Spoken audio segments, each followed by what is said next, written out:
Le réchauffement de la planète causera des famines. Parce que quand il y a le réchauffement de la planète, eh ben les plantes ne poussent pas bien.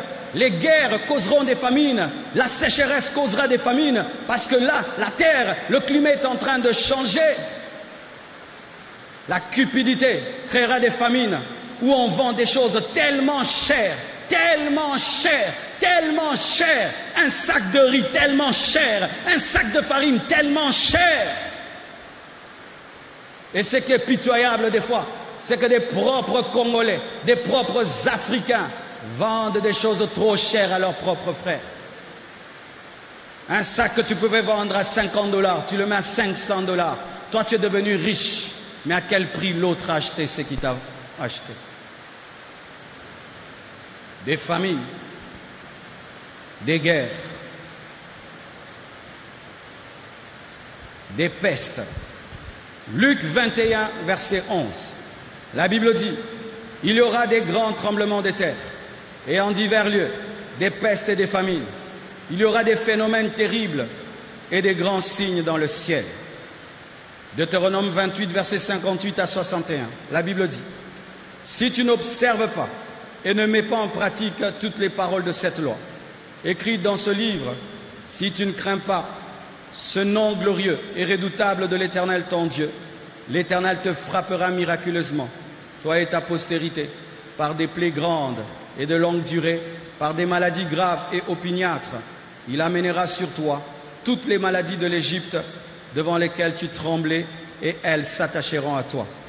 Et même l'Éternel fera venir sur toi, jusqu'à ce que tu sois détruit, toutes sortes de maladies et des plaies qui ne sont point mentionnées dans le livre de cette loi.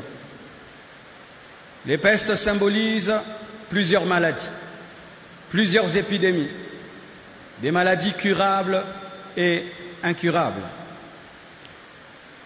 Les maladies proviennent de deux choses, soit du jugement de Dieu. Lorsqu'un homme pêche, Dieu peut permettre à la maladie de l'atteindre, mais des fois la maladie est causée par la propre volonté de l'homme. Et si donc tu pêches et tu es malade, ce n'est pas la faute de Dieu. En péchant, tu as ouvert la porte au diable, tu as ouvert la porte à la maladie. Dieu a dit à l'homme, tu peux manger de tous les arbres du jardin, sauf de l'arbre de la connaissance du bien et du mal. Lorsque l'homme a mangé à l'arbre de la connaissance du bien et du mal, il est mort. Eh bien, ce n'était pas la faute de Dieu.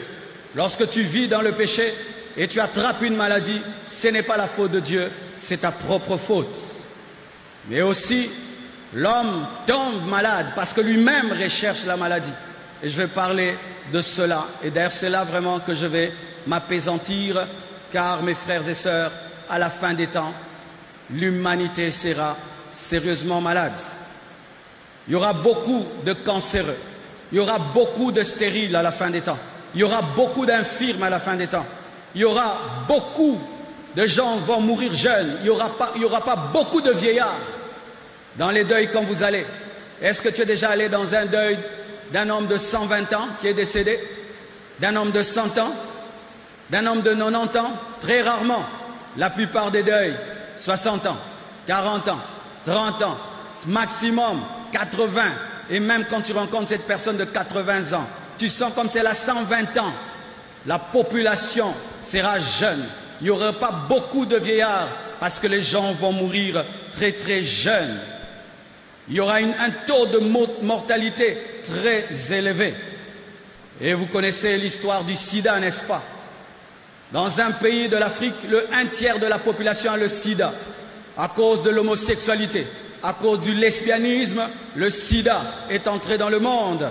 Il y a un temps, nous parlait de la vache folle, de la grippe aviaire, d'Ebola et aujourd'hui du corona.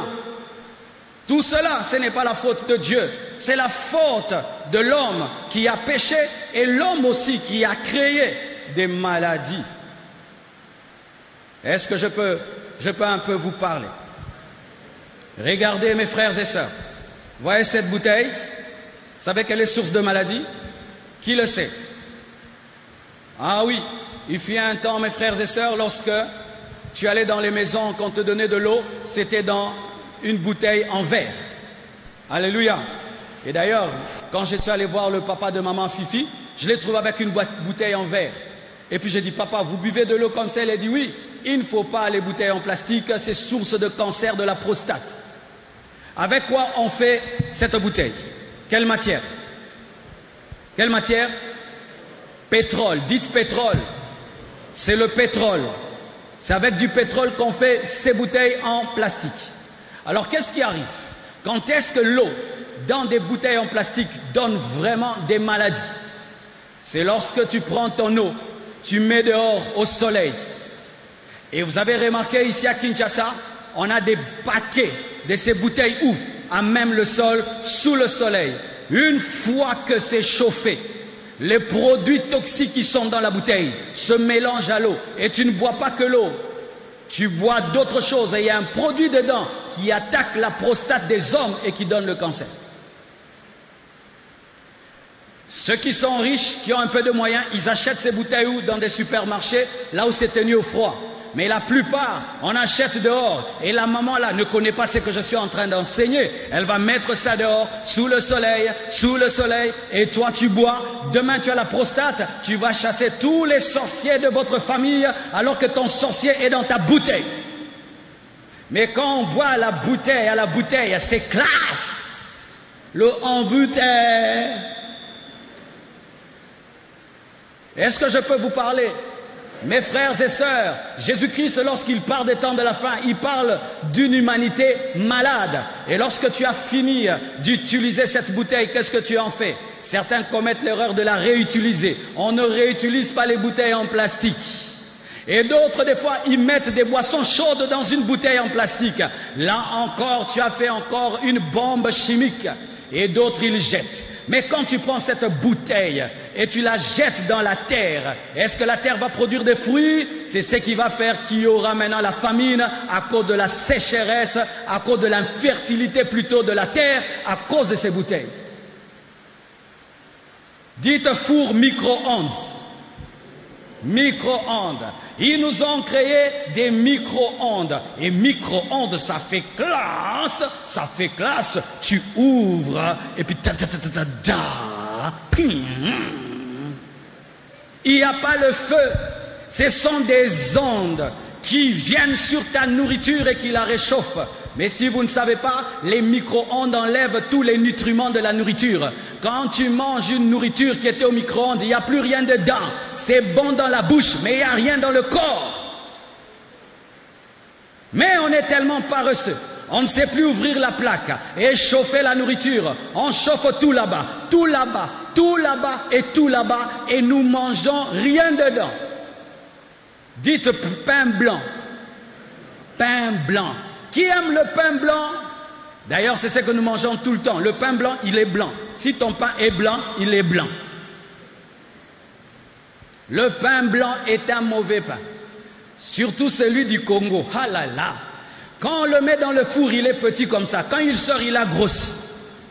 Il est comme ça dans le four. Et puis, boum! Pourquoi? On y met tellement de levure. Et toi, tu penses que tu manges un pain, tu manges des levures. Pas seulement, tu manges rien. Un vrai pain pourri le lendemain. Quand tu achètes un bon pain, les pains complets, les pains gris, tu le mets chez toi à la maison. Si tu le mets dehors, pas au frigo, demain il pourrit. Mais prenez aujourd'hui, pas pour manger, pour tester. Pas pour manger, pour tester. Allez acheter aujourd'hui un pain blanc de boulangerie que vous connaissez. Amen. Prenez ce pain blanc-là. Mettez-le dans votre cuisine pendant une semaine. Je vous dis, il ne va pas perdre de forme ni de taille. Il ne va pas s'abîmer. D'ailleurs, il sera plus dur qu'avant. Maintenant, quand tu prends un pain, tu le mets en dehors de ton corps, il devient dur. Quand tu le mets dans ton corps, il te donne quoi? C'est pourquoi les hommes, on a des...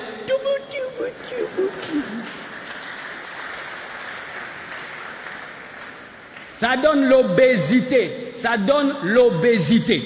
Allez faire le test. Parce qu'une vraie nourriture pourrit, une nourriture qui ne pourrit pas, n'est pas une bonne nourriture. Et encore par cupidité, les gens inventent des riz en plastique, en carton, et qui arrivent au Congo. Cette entreprise-là qui a un œil, vous ne voyez pas, hein? L'entreprise-là qui a un œil au Congo, vous ne voyez pas. Les gens vendent dans ce pays des choses qu'on ne peut pas manger. Et cela va se répandre dans le monde entier. Les gens seront malades à cause de la nourriture qu'ils mangent. Parlons un peu du coca, la boisson la plus bue au monde. Ça te manque pendant le jeûne, hein? Tu ne rates rien. C'est un poison. C'est un poison, le coca. C'est un poison. On est allé chercher les fabricants du coca. On leur a posé la question sur la formule chimique du coca. Ils n'ont jamais répondu. Et on les a laissés tranquilles. Comment ces gens aussi développés, organisés, peuvent laisser une entreprise qui est multimilliardaire et qui vend au monde entier? Il y a compétition entre le coca et l'eau, mais ils cachent ce qu'ils nous donnent et on les laisse tranquilles. C'est parce qu'ils donnent l'argent à des dirigeants. Le coca. Quand tu bois le coca, il est noir. Quand tu vas uriner, le noir sort. Il va où? Il reste dans ton corps. Avec le coca, tu peux déboucher, tu sais, ton évier. Tu sais ça? Le coca débouche les éviers. Mais toi, sans coca, tu ne peux pas dormir. Et tu ajoutes le coca et le pain blanc. Ouh! Coca et pain blanc. Et maintenant, quelqu'un qui mange le coca et le pain blanc, tout c'est ce que tu fais que manger coca, pain blanc. Quand tu auras un enfant, il sera intelligent. C'est pourquoi on a des enfants. Oh, tout n'est pas. Donnez-moi la main, dites équilibre. Aujourd'hui, je suis venu seulement t'équilibrer. Alléluia. Manger la nourriture bio, c'est pour les villageois. Quand on est civilisé, il faut prendre un chariot, le remplir de cornflakes. Vous savez, le cornflakes, c'est quoi? C'est du sucre. On rend nos enfants obèses avec le cornflakes.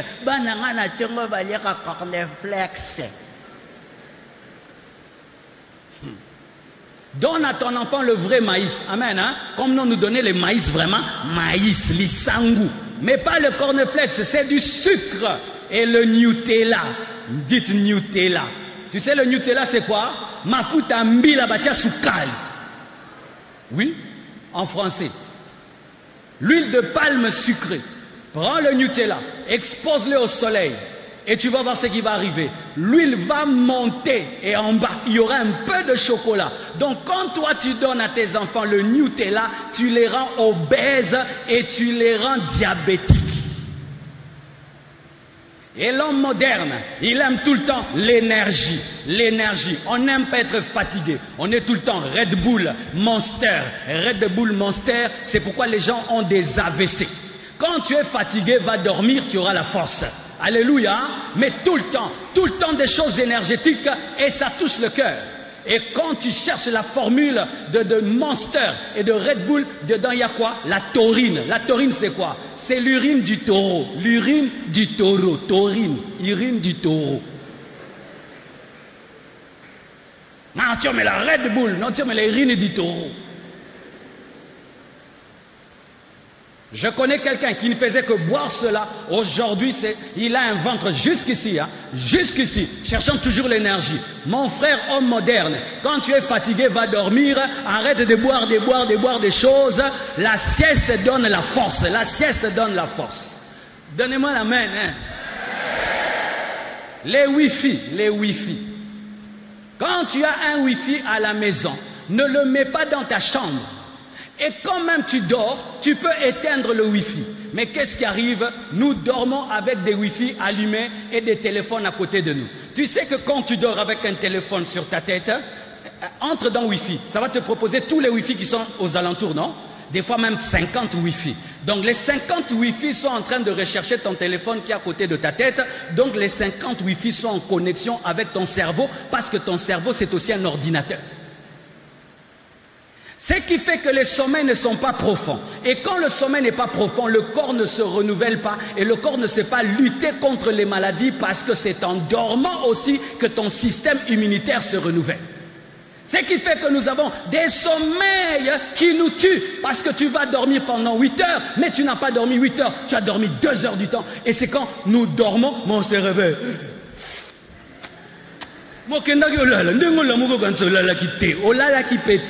Parce que tu avais des notifications au niveau du cerveau. Ça ne t'arrive pas d'entendre la sonnerie de ton téléphone dans ta tête alors que ça n'a pas sonné? Pourquoi ma téléphone? Et donnez-moi la main, hein. Et tellement que nous aimons nos téléphones, qu'est-ce qu'on met? On les met ici, d'autres les mettent ici. Des femmes ont des cancers, des seins, et des hommes deviennent impuissants. Vous avez des ordinateurs sur vos cuisses. Mon bol est ordinateur n'a cuisse, tes frères. Mon bol est ordinateur n'a cuisse. Et les gens deviennent des impuissants. Les gens deviennent stériles à cause de la technologie. Et regardez, ton cou, il regarde maintenant vers où? Nos coups ne regardent plus vers devant. Nos coups regardent en bas. Regardez bien. Fais un examen. Dis aujourd'hui, je vais être mon cou normal. Tu auras mal au cou. Tellement qu'on est tout le temps comme ça. Pour être comme ça, c'est...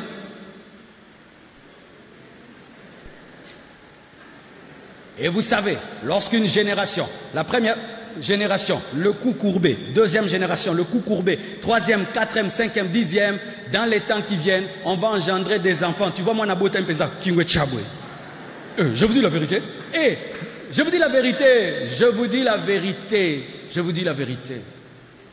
Des maladies.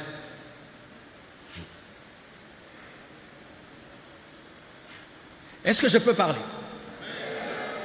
Et l'homme moderne, il tombe dans quoi? L'homme moderne est malade parce qu'il s'occupe des superficialités. Nous nous occupons maintenant de l'extérieur, à cause des téléphones, à cause d'Instagram, à cause de Facebook, nous sommes extérieurs. C'est comme ça, vous voyez les femmes, elles s'occupent plus de ses mèches au lieu de s'occuper de ses cheveux. Déjà. Les femmes, vous vous occupez plus maintenant de votre maquillage au lieu de vous occuper de votre peau. Vous voyez ça? On s'occupe maintenant de son parfum au lieu de se laver. Tu sens bon, mais tu n'es pas lavé. Vrai ou faux? La superficialité. La superficialité. On ne brosse pas les dents, on prend seulement un chewing-gum. Vrai ou faux?